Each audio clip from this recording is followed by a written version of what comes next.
Faslun Surutus salati Samaniyatun taharatul hadasaini Wat-taharatu 'anil najasati fis sawbi wal badani wal makani wasatrul 'awrati wastiqbalul qiblati wa dukhulul waqti wal ilmu bi faradiyatiha wa an la ya'taqida fardan min furudiha sunnatan wa jinabul mubtilati.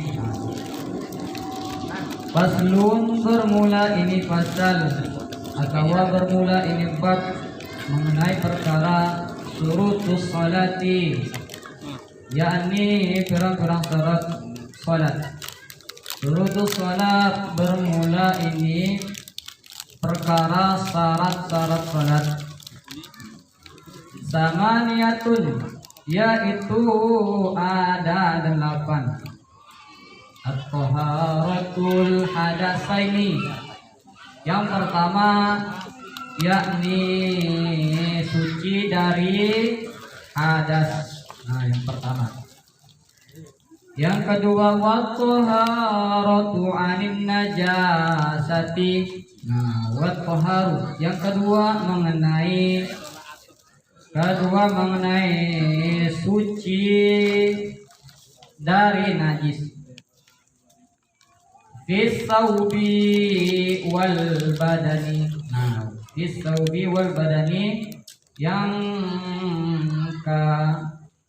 berikutnya, yang ketiga, yakni suci dina pakaian. As-saubi pakaian, wal badani dan badan, wal makani wasaratul aurati. Nah, yang wal makani yakni suci dina tempat, wasatrul aurati dan menutup aurat baik laki-laki maupun perempuan, wastiqbalul kiblati yakni yang keempat bagian menghadap kiblat.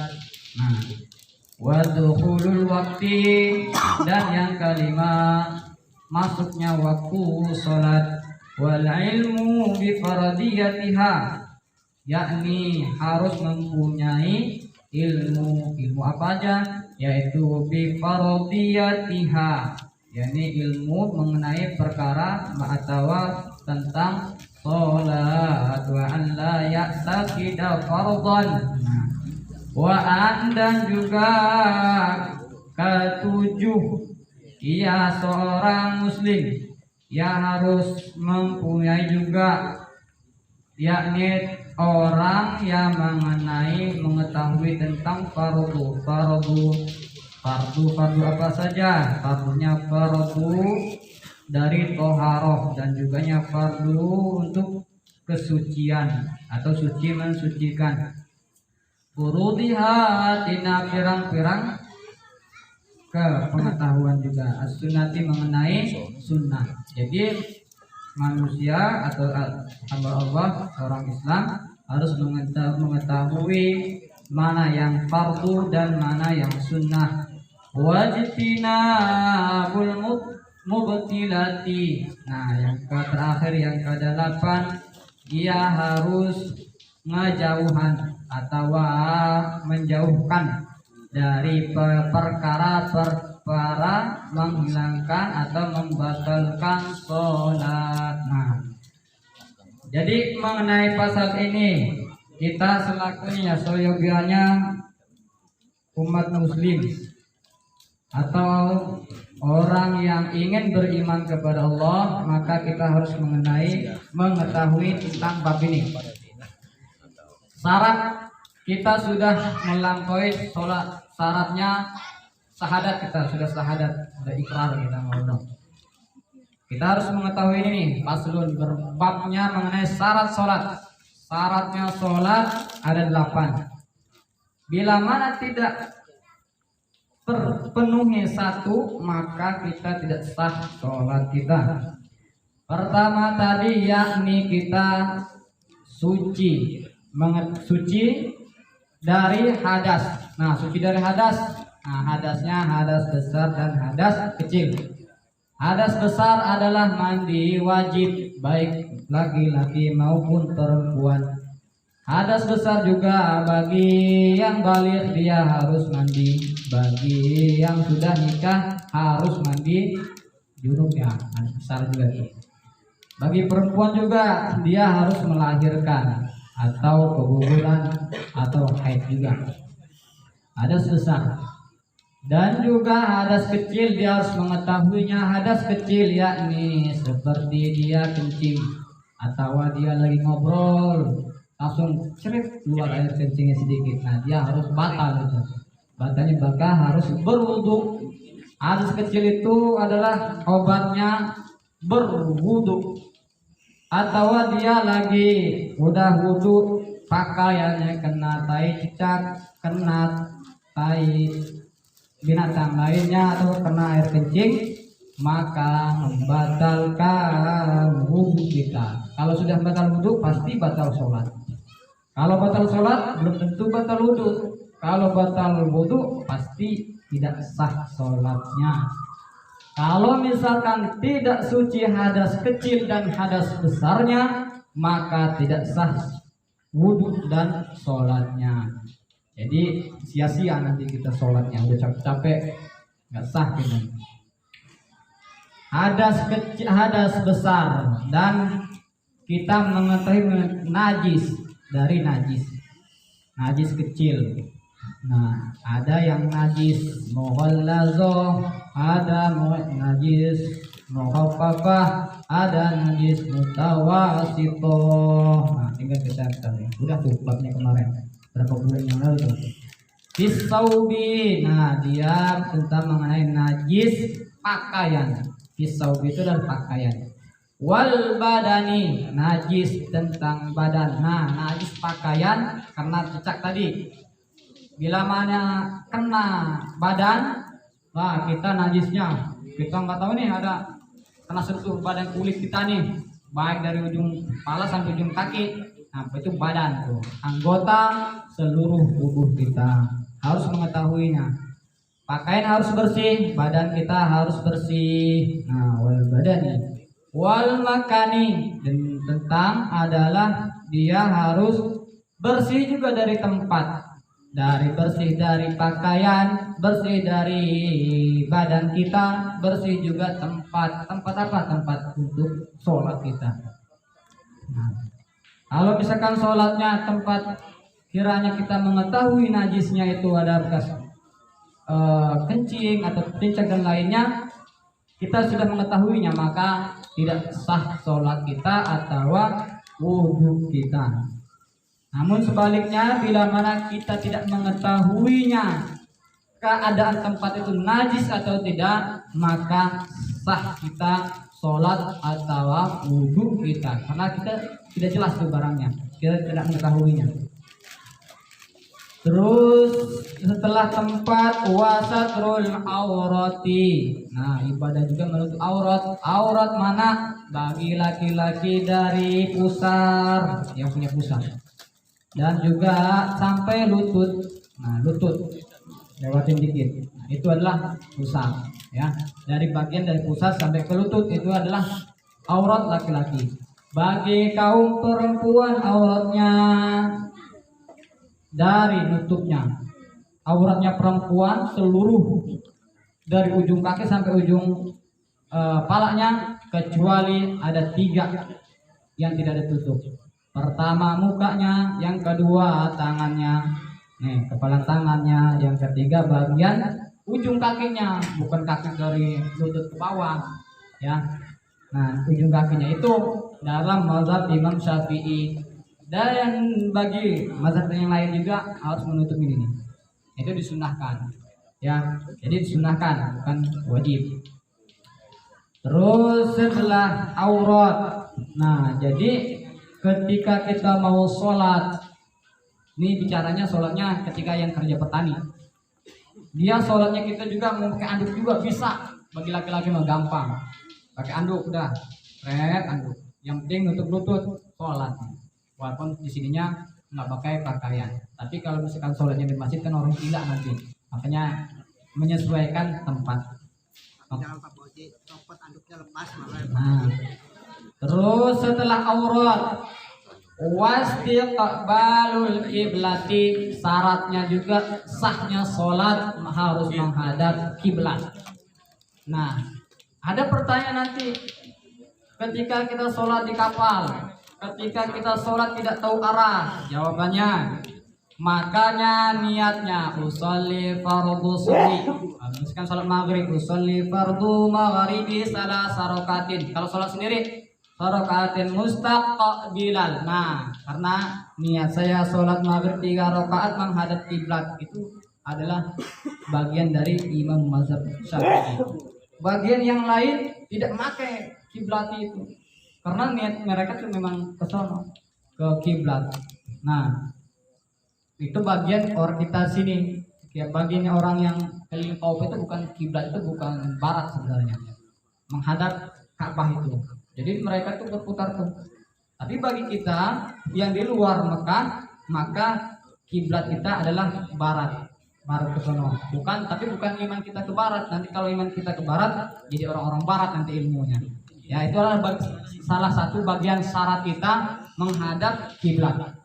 Makanya di setiap sholat itu usolli fardhu zuhri 4 rakaatin mustaqbilal kiblati, adaan makmuman imaman lillahi ta'ala, Allahu akbar. Niat saya sholat zuhur 4 rakaat jadi imam jadi makmum sholat sendiri menghadap kiblat karena Allah Ta'ala. Makanya disebutkan di sini adalah bagian kiblat. Nah, kiblat harus menghadap kiblat. Kalau misalkan kita sudah niat tadi menghadap kiblat, tiba-tiba kita salah ini kiblat kita, karena kita kurang tahu kan arahnya, apalagi kita sholat yang tidak tahu arah nih, maka sah karena sudah niatnya tadi adalah kiblati. Sholat di kapal maupun sholat di pesawat, mau dia mengharap kemana aja silahkan, tidak bermasalah karena sudah diniatkan tadi, disebutkan kiblati. Tuh perkaranya selesai tuh. So, bila menghadap kiblat, bila mana dia tidak mengucapkan menghadap kiblat karena niatnya nggak tahu arahnya kemana, tiba-tiba kapalnya beda arah, nah tidak sah tuh. Wadukhulul waqti. Yang berikutnya ini adalah masuk waktunya sholat. Sholat itu kita bukan tidak berpatokan dengan jam, karena jam itu dia selalu kadang-kadang pas di jam 12, kadang-kadang setengah 12, kadang-kadang setengah 1 sholatnya. Maka di mengikuti aluran waktu masuknya sholat. Makanya sholat ini dimasukkan waktu itu bukan di waktu Masehi, maka dimasuknya waktu Hijriyah. Masehi untuk Januari, Februari, Maret. Sedangkan Hijriyah adalah Rabiul Awal, Rabiul Akhir. Nah, Muharram dan lainnya itu masuknya. Hitungan Hijriyah itu masuknya kemana? Bagian Hijriyah. Hijriyah itu hitungannya dari maghrib. Sedangkan Masehi hitungan dari jam 12. Jam 12.00 nih, udah masuk Masehi. Nah, itu satu. Sedangkan Hijriyah hitungan Islam dari pergantian siang dan malam, maghrib itu perhitungannya, tapi sama aja, cuman beda hitungan saja. Setelah masuk waktu wadukhulul waqti dan wal ilmu bi faradiyatiha. Yang berikutnya ini adalah dia mengetahui wal ilmu, kita mau ibadah harus mengetahuinya, rukun iman, rukun Islam. Dia membatalkan wudhu dan membatalkan sholat, mana yang najis, mana yang tidak najis, mana yang suci mensucikan, kan udah kita bahas itu. Nah, ini adalah pengetahuan awal kita, pengetahuan dasar kita. Wal ilmu bi fardiyatiha, dia mengetahui karena perkara adalah fardu sholat. Fardu sholat ada 5. Yang lebih dari 5 adalah sunnah. Contoh, Fardu sholat ada 5, zuhur, subuh, zuhur, asar, maghrib, isya itu fardu. Makanya disebutkan usolli fardu zuhri, usolli fardu dan isya. Misalkan. Selebih dari itu adalah sunnah. Sunnahnya sebelum sholat ini adalah sunnah witir, sunnah qobliyah, ba'diyah. Tuh, qobliyah itu sebelum sholat, masuk qomat, dan ba'diyah setelah sholat. Nah, ada yang tidak ada sunnah ba'diyahnya, ada di subuh dan ada di asar. Makanya yang bagi untuk mengkodok ataupun punya hutang piutang sholat, jangan sampai kelihatan orang kita mengkodok itu. Takutnya khawatir, oh gila itu sholat sunnah katanya kan. Bagi orang yang nggak tahu, kalau kita tahu mah udah tahu. Selain juga sholat sunnah, ada sholat sunnah. Sholat sunnah misalkan gerhana, sholat sunnah misalkan sholat sunnah wudhu. Kita mau sholat Jumat nih, sholat sunnah, udah wudhu, kita dari rumah ataupun dari tempat sholat sunnah wudhu kita di tempat kita sebelum berangkat ke masjid 2 rakaat. Sholat sunnah semuanya 2 rakaat. Terus ke masjid sholat sunnah tahiyatul masjid, sholat sunnah dan lain-lainnya. Nah, setelah juga kalau misalkan sholat main itu sholat fardu kifayah. Beda lagi nanti itu mah. Itu sholat sunnah. Sedangkan sholat fardu kewajiban adalah sholat 5 waktu fardu. Wa an la ya'taqida fardhan. Nah, ini wa illa. Dan juga yang ketujuh yaitu dia nekatkan. Apa nekatkan itu adalah meyakinkan orang seorang hamba ataupun yang lainnya kepada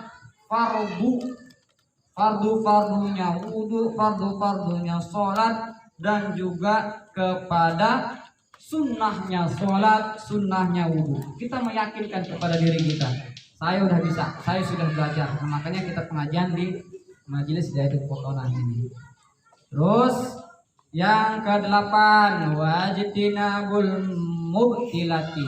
Nah, yang terakhir yang 8 ialah mengenai ngajauhan karena perkara-perkara atau pirang-pirang yang membatalkan sholat, membatalkan wudu. Nah, kita mengetahui tadi membatalkan sholat udah kita bahas itu kemarin, itu yang lalu-lalu, kentut, bersentuhan. Nah, itu membatalkan wudu dan sholat, kena najis. Nah, terus bagaimana, najis enggak sih kalau misalkan orang pakai siwak? Nah, sebenarnya tidak najis itu, cuman kita harus punya perasa pakai siwak nih. Terus siwaknya taruh di tempat sejadah umum masjid. Di situ. Ketika nanti ini maju ataupun ini geser, kira-kira Bapak ada yang maju ke situ, memang nggak najis nggak. Cuman keyakinan kita jijik nggak? Nah, saya juga jijik gitu ya. Maka yang menjalankan sunnah siwak seyogianya, seharusnya dan sewajibnya dia harus mengantonginya, jangan taruh di situ. Kenapa?